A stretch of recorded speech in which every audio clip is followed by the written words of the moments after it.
welcome back to another edition of Positive Tuesdays. I know I said I was going to talk about money, but I want to talk about positivity itself. And yes, I'm standing up because I feel more comfortable. I project louder. I think I'm going to do these types of videos standing up so you can see. And I can talk better. But let's talk about positivity itself. I get kept, being told that it's harder than, you keep making it seem easy. You just say it, be positive, and or it sounds silly.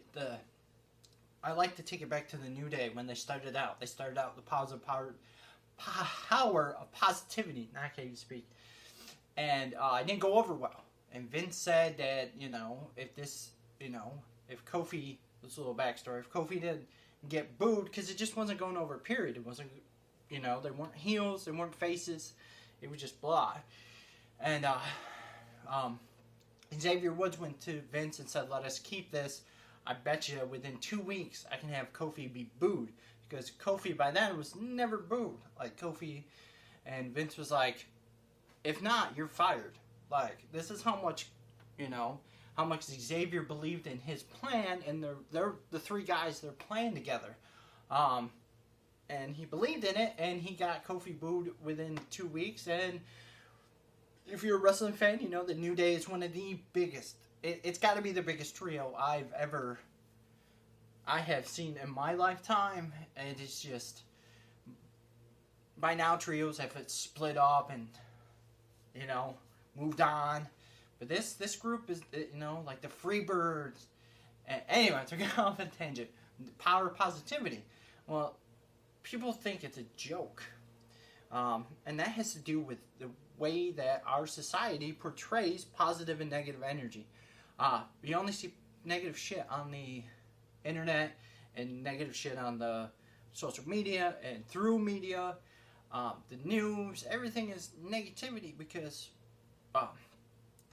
we as a society have moved towards that way, and it is not, a person's not born positive or negative. They're raised that way. So we kind of move towards that way because we don't want to hear how people are doing better than we are. We don't want to hear that somebody saved a kitten from a tree, and we want to hear that the tree burned down. And that's because of money. I was going to talk about money. I can integrate that in here. People who make less than $30,000 a year are poor people. And they have to go to work and just work to survive. So it is hard for them to pick out the positivity in just working and dying. You work to die. So they become that mentality, and then they pass it down to generation to generation, and we just feed off this negative energy. It's all over the place.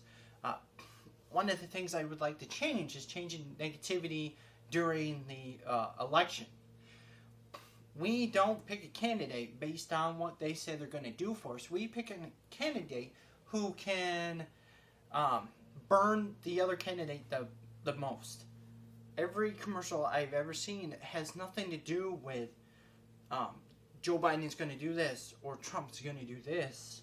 It never was that way. It is Trump's a racist and Joe Biden's a pedophile or a fucking sexual predator. That's why I don't buy in the whole politicians things, because they present two people to you and then they just duke it out, and whoever, it's just stupid because I think that should be banned. I think that if you or any affiliation of you say anything negative about your opponent, you should be kicked out.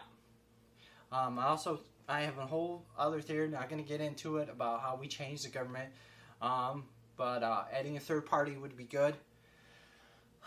But stop with the negativity, and we stop. I know horrible crap happens in the world, but we focus on that. We focus on the small, the few, the mob who will never be happy no matter what we do.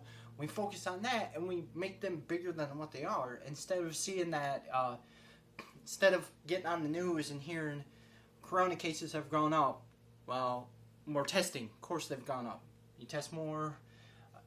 Instead of hearing that, we hear this person just became, like, see, what grabs your attention more? 1,000 more new cases or 200 people just survived? Like, to me, I want to hear about the 200 people that survived, man. Let me know about them.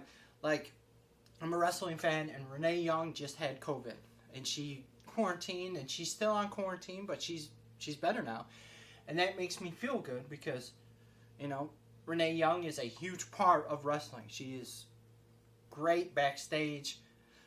She's just a positive person, and I'm really relieved that she's fine. I'd rather hear that than her getting sick in the first place, is that she's better now.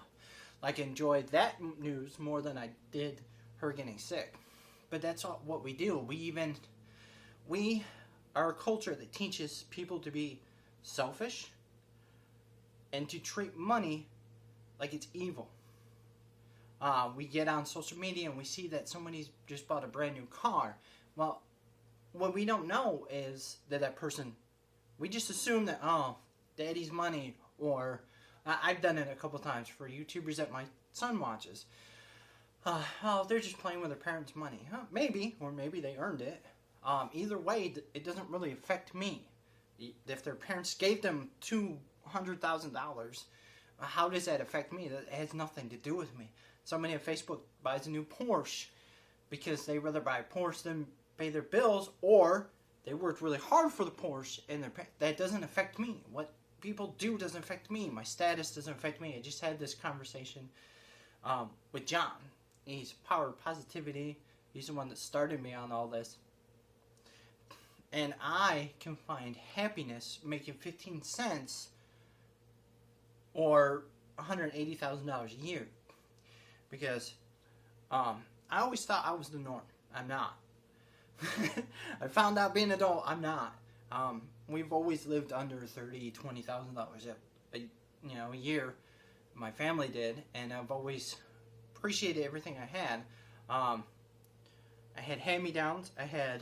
My toys weren't brand new, except for Christmas, but most of my toys came from garage sales. When I was 16, I earned money and bought a Nintendo 64. I was so excited. But that's what I mean. Everybody had PlayStations and further up, and here I am, with my Super Nintendo, trying to make my Nintendo work. But I took care of it. Garage sale, go buy used action figures. I had buckets of used action figures because at garage sale, man, they're $1 a piece. Brand new out of the package, they're like $20. Well, when I was a kid, they're $20 now. But I'd rather have I can get so much more with that dollar one. If I had $10, I can get one brand new one, or 10 at a garage sale, or even 20 if they're 50 cents. You know what I mean? So, and I was so excited. My mom worked at Burger King. She brought the Burger King toys home because she was a manager and she was allowed to. It was so cool, man. I appreciated everything I got, and I thought that's what everybody does. But now I've realized that everybody who becomes successful in life, that's what they do. Everybody who dwindles on, well, now my buddy has this. Funny story, that's how I learned that everybody who's, nobody's under the age. That's how I learned there was no Santa. I know. Is one year, I was in 3rd grade, I asked my father, how come, my buddy's getting this from Santa Claus? And he, without missing a beat, he said his Santa is richer than your Santa. And it made me laugh because my father, man, his wit. But, no, I cherished everything I had. And I thought that's what people did, At a certain point, I started making my own money. At like 14, started working with my dad in construction and renovating houses and painting because I wanted to buy my own clothes, because if my parents bought them, then it was like whitey tighties and pants that actually fit. And if you were a teenager in the 90s, in the late 90s, early 2000s, even mid 2000s, we weren't wearing skinny jeans. I can't wear things that fit. To be blunt, my balls are just way too fucking big and my thighs are way too fucking big to be wearing shit that fits. It's uncomfortable. So I was like, well, what if I made my own money? Then can I buy what I want? And my parents were always like, yes, whatever money you make, it's yours. You made it. And I did. I would save up to get a phone card to make sure a little track phone. Not like the coolest cell phone, but it didn't bother me. And I always wanted to learn that way, because when I did eventually get into money, I can always keep that same, mindset that take care of it. I got the original PlayStation 3, not the original, because the original sucked. I don't know, it was PlayStation 2. I got the original fat PlayStation 3. Had it for years, like 5 years before I finally got the slim. But I took care of it. It worked. It worked every day. I have a fur coat that Chelsea bought me for our first Christmas. I still have it. It's still in mint condition. Like, I understand that when I can replace it. Now I can replace it. But there's no point in replacing it if I can take care of it. And I can take care of it, and then older stuff is worth more. It has value if you take care of it to yourself. But back to positivity. This is what I mean. People who are usually grow up like that usually intend to, one, get into money and blow it all because they don't know what to do with it. Or continue to watch their friends grow and get stuff, and then we got jealousy and envy. We also teach to mourn the dead instead of celebrate them. Like, that is a huge thing.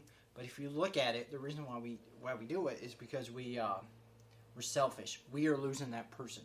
That person doesn't feel anything anymore. So in some cases, it's a relief. If they're in trauma or physical pain or mental pain, or one of my biggest fears is my mind to decay. I would like to, if my mind starts to decay, somebody just put a damn bullet in my head. I'd rather lose my life than lose my memories, because your memories and your happiness are your life. So, I also don't agree with YOLO. You only live once. I live every day. I wake up. Every day is a new day. I know. And then, sorry, the POD song, Satellite just jumped in my head, but it's true. Every day is a new day. And then it goes, I'm thankful for every breath I take. I won't take it for granted. So I learn from my mistakes. So, that being said, that's realizing what you can and cannot change, and not harping over the stuff you can't change and the stuff you can change, learning from it and eventually changing it. And talking, my hands. But I want everybody to feel it. I hope you can feel it off this. Me standing here better than me sitting down. I feel more energetic. So I think I want to, when I have these conversations and stuff, talk like this. I'm actually really enjoying this. So I usually have a challenge. So my challenge is to, if you can, go out and give anybody you can $1. Go pay it forward with $1. Just anybody you can. Just $1. That is my challenge to you guys. Just give out $1 today. With that being said, much love. JD out.